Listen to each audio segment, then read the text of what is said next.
को कैबिनेट मंत्री जगत सिंह नेगी से खास बातचीत की गई और केंद्र सरकार पर संविधान को कुचलने का आरोप लगाया। उन्होंने धनबल के प्रलोभन में बीजेपी में गए कांग्रेस विधायकों के इस्तीफे की जांच का फैसला सही है, सत्ता के लिए तड़प रहे नेता प्रतिपक्ष जयराम ठाकुर मौजूद हैं कैबिनेट मंत्री जगत सिंह नेगी, इन्हीं से बातचीत करेंगे। सर, बीजेपी के उम्मीदवार तो मैदान में है, कांग्रेस के उम्मीदवारों का इंतजार हो रहा है, कब तक ये इंतजार खत्म हो जाएगा? कैंडिडेट्स आ जाएंगे, चुनाव कैंपेन शुरू हो जाएगा?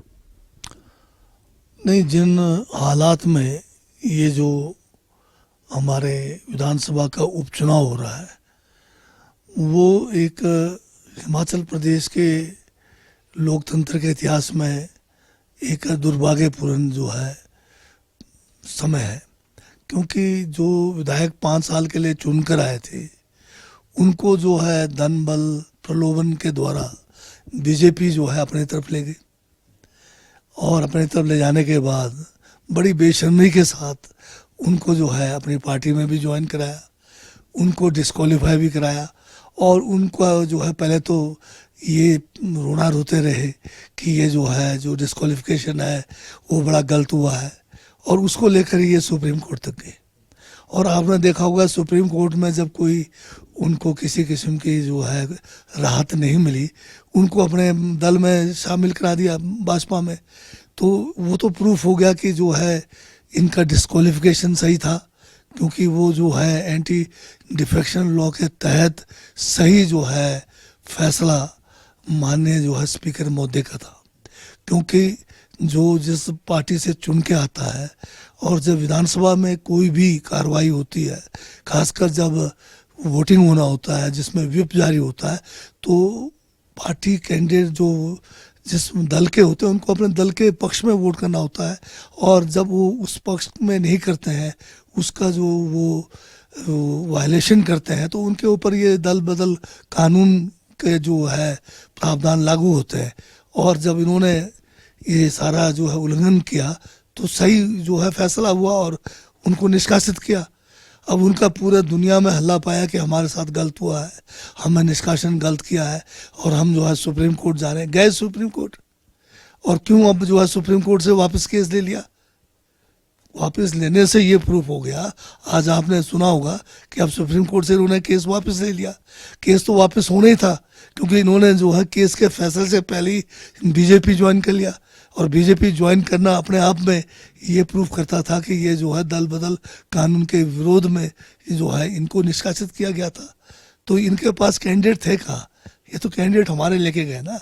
उन्हीं कैंडिडेट को अब जो है कुछ शर्तों के तहत, कुछ प्रलोभन के तहत, कुछ धन बल के तहत इन्होंने इनको अपने साथ जुड़ाया और इनको जो है उसी शर्तों के तहत शायद टिकटें देनी पड़ गई मजबूरी में।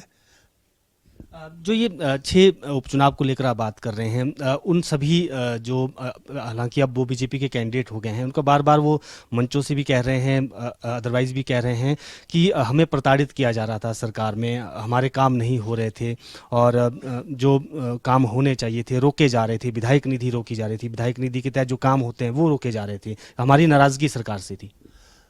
पहली बात तो ये ना, विधायक निधि जो है एक आदमी को नहीं मिलता है।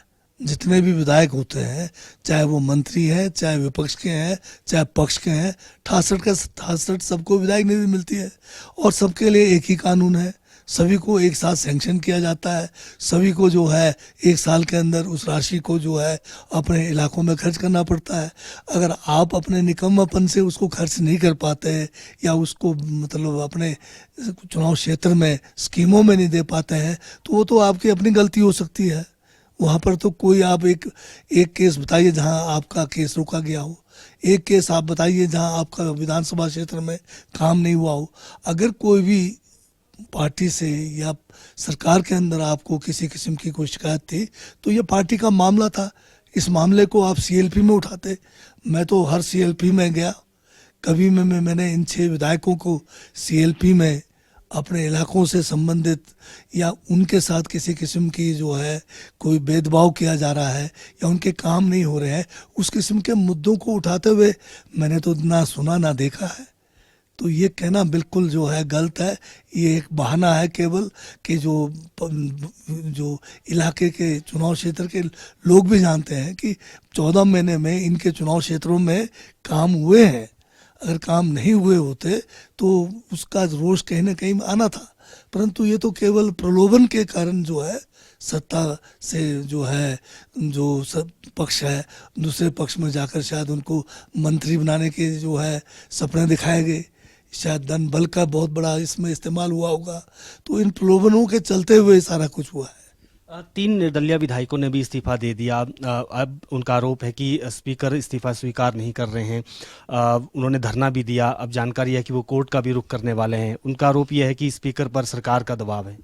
ये जो निर्दलीय है, आपने देखा होगा जिस दिन लोकसभा का चुनाव का जो समय था, ये तीनों जो है ये 6 लोगों के साथ थे। ये जो है 6 और 3 9 गाड़ियों में बैठकर हेलीकॉप्टरों में साथ बैठ के गए। सीआरपीएफ इनकी शुरू से लगी, इनके साथ जो है आना जाना सारा इनके साथ रहा।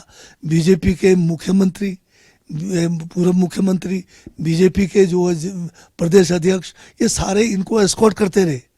यहाँ तक कि 2 विधायक तो एक पूर्व मंत्री और एक विधायक जो है रात दिन इनकी चौकीदारी करते रहे। तो ये निर्दलीय रहे नहीं बीच में। और इनको कोई अगर किसी किस्म की कोई खतरा था या कुछ था, किस चीज़ का खतरा था, ये तो निर्दलीय थे। इनके तो काम जो है, बल्कि ये कहिए हम तो देख रहे थे, हमारे पास भी आते थे, कभी कोई काम हमने इनको रोका नहीं क्योंकि ये हमारे साथ जुड़े हुए थे, ये हमें सपोर्ट कर रहे थे सरकार को। तो ये तो जो है हमारे जो पक्ष के जो विधायक है उनके बराबरी में इनका काम हो रहा था, इनकी कोई शिकायत नहीं थी। ये लोग भी जो है शायद किसी न किसी प्रलोभन के चलते गए हैं वहाँ पर। बिल्कुल देश में भ्रष्टाचार हुआ है और जिस तरह से लोकतंत्र के लिए खतरा इन्होंने बताया है, और इसके साथ साथ इनका ये भी कहना है कि संविधान को तोड़ मरोड़ कर, नियमों को तोड़कर सत्ता पर कब्जा करने की कोशिश भी केंद्र सरकार कर रही है। वीडियो जर्नलिस्ट शंकुर के साथ प्रदीप ठाकुर, शिमला।